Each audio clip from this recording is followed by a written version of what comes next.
اعوذ باللہ من الشیطان الرجیم بسم اللہ الرحمن الرحیم۔ اللہ تبارک و تعالیٰ کا ارشاد وَلِتُكْمِلُوا الْعِدَّةَ وَلِتُكَبِّرُوا اللَّهَ عَلَىٰ مَا هَدَاكُمْ، جس کا مطلب یہ ہے کہ اور تم گنتی پوری کرو اور اللہ کی بڑائی بولو کہ اس نے تمہیں ہدایت فرمائی۔ اس آیت مبارکہ کا مطلب یہ ہے کہ گنتی پوری کرنے سے مراد رمضان کے 29 یا 30 دن پورے کرنا ہے، اور تکبیر کہنے سے مراد یہ ہے کہ اللہ تعالیٰ نے تمہیں اپنے دین کے طریقے سکھائے تو تم اس پر اللہ کی بڑائی بیان کرو اور ان چیزوں پر اللہ تبارک و تعالیٰ کا شکر ادا کرو۔ اور رمضان المبارک کے 29 یا 30 روزوں کو مکمل کرنے کے بعد سچی بات تو یہی ہے کہ عید ان خوشبخت مسلمانوں کا حصہ ہے جنہوں نے ماہ محترم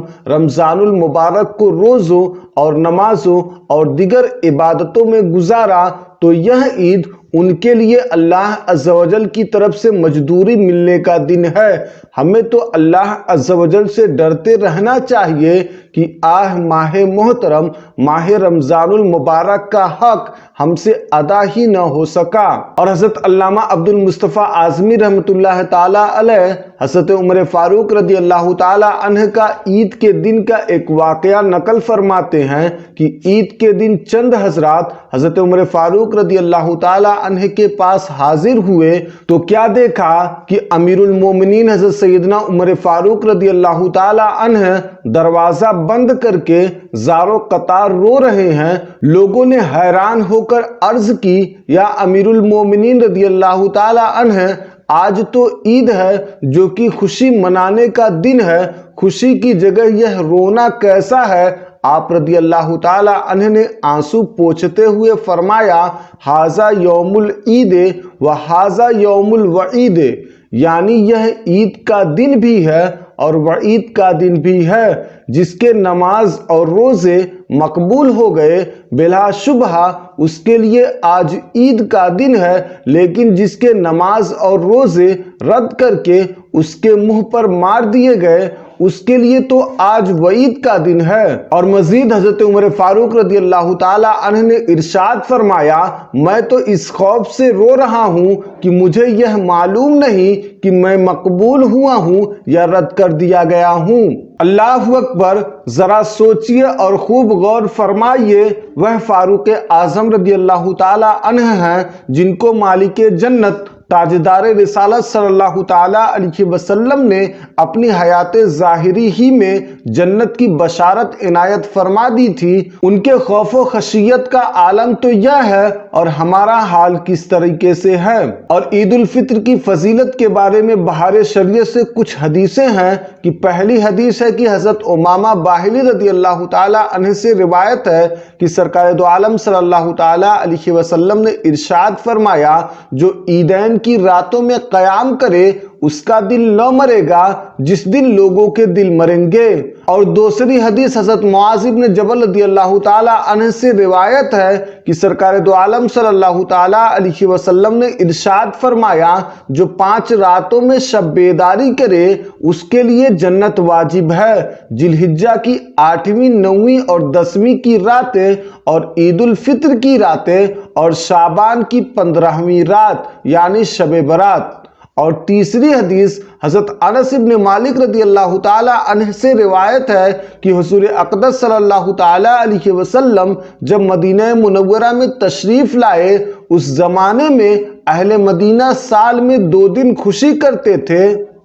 جس کو مہرگان اور نیروز کے نام سے جانا جاتا تھا۔ سرکار دو عالم صلی اللہ تعالیٰ علیہ وسلم نے فرمایا، یہ کیا دن ہے؟ لوگوں نے عرض کی، جاہلیت میں ہم ان دنوں میں خوشی کرتے تھے۔ سرکار دو عالم صلی اللہ تعالیٰ علیہ وسلم نے ارشاد فرمایا، اللہ تعالیٰ نے ان کے بدلے میں ان سے بہتر 2 دن تمہیں عطا کیے، پہلا عید الاضحیٰ اور دوسرا عید الفطر کے دن۔ اور چوتھی حدیث ترمذی شریف میں بریدہ اسلمی رضی اللہ تعالیٰ عنہ سے راوی کہ حضور اقدس صلی اللہ تعالیٰ علیہ وسلم عید الفطر کے دن کچھ کھا کر نماز کے لیے تشریف لے جاتے اور عید الاضحیٰ کو نہ کھاتے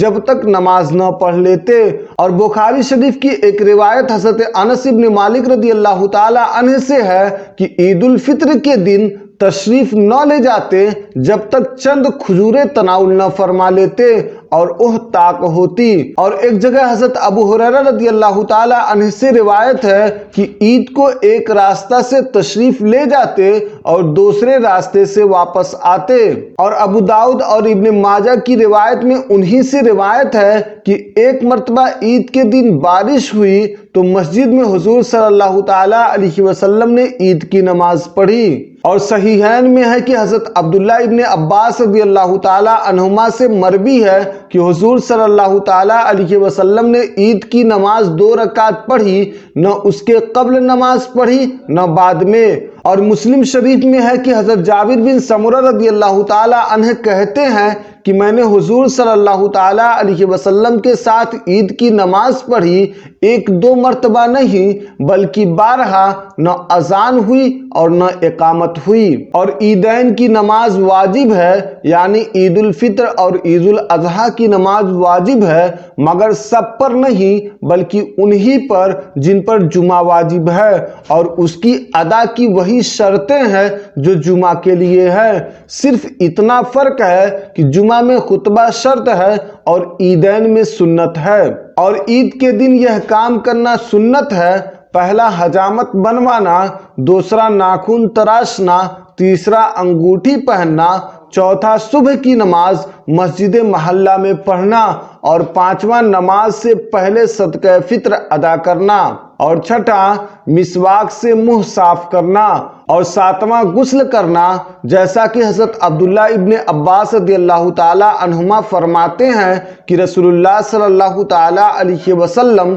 عید الفطر اور عید الاضحیٰ کے دن غسل فرماتے تھے۔ اور 8واں عمدہ کپڑے پہننا، یعنی اپنے پاس موجود کپڑوں میں سے سب سے بہتر کپڑا پہننا، نیا کپڑا موجود ہو تو نیا، نہیں تو پرانے کپڑے میں سب سے بہتر جو ہو اس کو پہنا جائے، جیسا کہ حضرت جابر رضی اللہ تعالی عنہ سے روایت ہے کہ رسول اللہ صلی اللہ تعالی علیہ وسلم کے پاس ایک جبہ تھا جسے آپ صلی اللہ تعالی علیہ وسلم عیدین اور جمعہ کے دن پہنتے تھے۔ اور 9واں نمبر خوشبو لگانا، اور 10 نمبر نماز عید عیدگاہ میں ادا کرنا، جیسا کہ حضرت ابو سعید خدری رضی اللہ تعالی عنہ فرماتے ہیں کہ رسول اللہ صلی اللہ تعالی علیہ وسلم عید الفطر اور عید الاضحیٰ کے دن عیدگاہ تشریف لے جاتے تھے اور وہاں پہنچ کر سب سے پہلے نماز ادا فرماتے تھے۔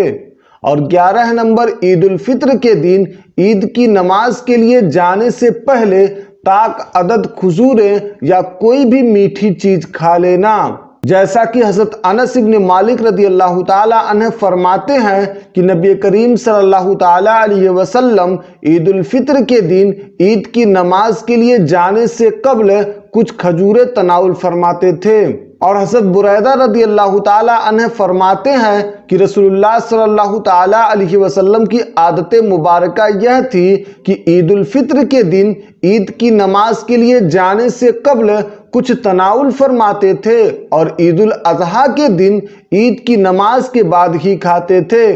اور 12 نمبر عیدگاہ جلدی جانا، اور 13 نمبر عیدگاہ پیدل جانا، جیسا کہ حضرت سعد بن ابی وقاص رضی اللہ تعالی عنہ فرماتے ہیں کہ نبی کریم صلی اللہ تعالی علیہ وسلم عید کی نماز کے لیے پیدل جاتے تھے اور پیدل واپس آتے تھے۔ اور 14 نمبر عید الاضحیٰ کے دن عیدگاہ جاتے ہوئے آواز کے ساتھ تکبیر کہنا، اور عید الفطر کے دن عیدگاہ جاتے ہوئے آہستہ تکبیر کہنا۔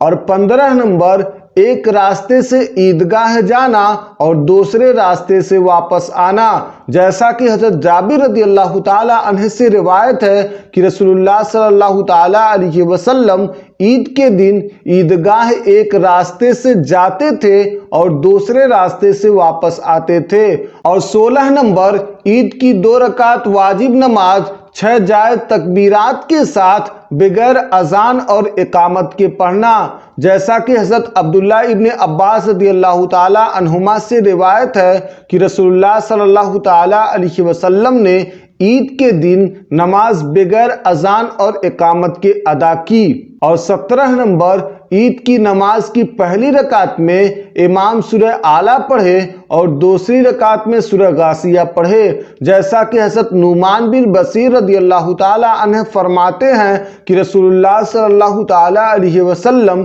عید الفطر اور عید الاضحیٰ اور نماز جمعہ میں سورہ اعلیٰ پہلی رکعت میں اور دوسری رکعت میں سورہ غاشیہ پڑھتے تھے۔ اور 18 نمبر، نماز عید کے بعد بیٹھے رہنا اور خطبہ سننا اور خطبہ کے لیے بیٹھے رہنا سنت مؤکدہ ہے۔ اور 19 نمبر، خطبہ کے دوران خاموش رہنا اور خطبہ بغور سننا واجب ہے۔ اور 20 عیدگاہ میں نماز عید سے پہلے یا بعد میں کوئی بھی نفل نماز پڑھنا ممنوع ہے، جیسا کہ حضرت عبداللہ ابن عباس رضی اللہ تعالی عنہما سے روایت ہے کہ رسول اللہ صلی اللہ تعالی علیہ وسلم عیدگاہ آئے اور لوگوں کو نماز عید پڑھائی، اور نہ تو اس سے پہلے اور نہ ہی اس کے بعد آپ صلی اللہ تعالی علیہ وسلم نے کوئی نفل نماز پڑھی۔ اور 21 نمبر، عیدین کی راتوں میں جاگنا اور عبادت کرنا، یعنی عید الفطر اور عید الاضحیٰ کی راتوں میں جاگ کر کے عبادت کرنا، اس کی بہت بڑی فضیلت ہے، جیسا کہ حضرت ابو امامہ رضی اللہ تعالی عنہ سے روایت ہے کہ نبی کریم صلی اللہ تعالی علیہ وسلم نے ارشاد فرمایا، جو شخص عید الفطر اور عید الاضحیٰ کی راتوں میں حصول ثواب کی امید کرتے ہوئے عبادت کرے، اس کا دل اس دن مردہ نہیں ہوگا جس دن دل مردہ ہو جائیں گے۔ اور جس دن دل مردہ ہو جائیں گے اس سے مراد وہ زمانہ ہے جب لوگ فتنہ و فساد میں مبتلا ہو جائیں گے اور ان کے دل اللہ عز و جل سے غافل ہو جائیں گے۔ اس وقت اللہ تعالیٰ اپنے ذکر سے اس کے دل کو زندہ رکھے گا۔